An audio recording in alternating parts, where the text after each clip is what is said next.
தமிழ் உறவுகளுக்கு வணக்கம். அறிவார் எழுச்சி தமிழர்.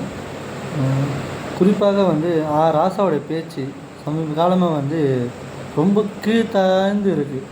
நாங்களும் அசிங்கமாக பேசக்கூடாது, சரி அவங்கள கடுமையாக விமர்சனம் பண்ணக்கூடாது.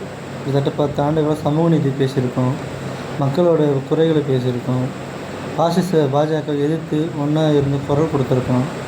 ஆனால் அவங்களுடைய வைத்தறிச்சல் எங்களை இன்னும் கோபப்படுத்துது. அவங்களோட கோபம் அவங்களுக்கு அரசியல் அதிகார பதவி இல்லாமல் போகும். ஆனால் கூட்டணி கட்சிகள் நாங்கள் என்ன பண்ணோம்? எங்களுக்குன்னு ஒரு எதிர்காலம் இருக்குது. எங்களுக்குன்ட்டு அடுத்த கட்ட மக்களை அணித்து விரட்டணும். நாங்கள் சிறிய கட்சி தான், ராசா அவர்கள், நாங்கள் சிறிய கட்சி தான்.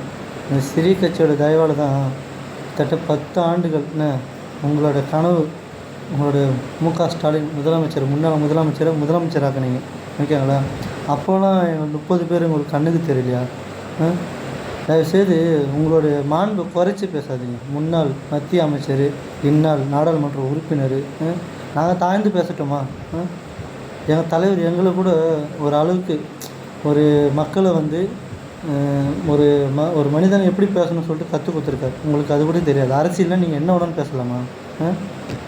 தயவுசெய்து ராசாவர்கள் இந்த வீடியோவை நீங்கள் பார்த்தீங்கன்னா, உங்கள் கண்ணுக்கு தெரிஞ்சதுன்னா, காதுக்கு கேட்டுச்சுன்னா, இன்னும் நாங்கள் இறங்கி பேசுறதுக்கும் நாங்கள் தயங்க மாட்டோம்.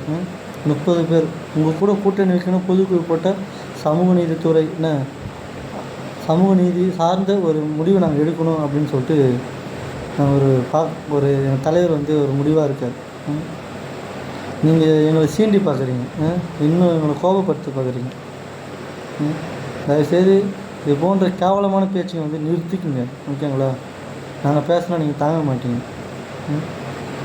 நன்றி.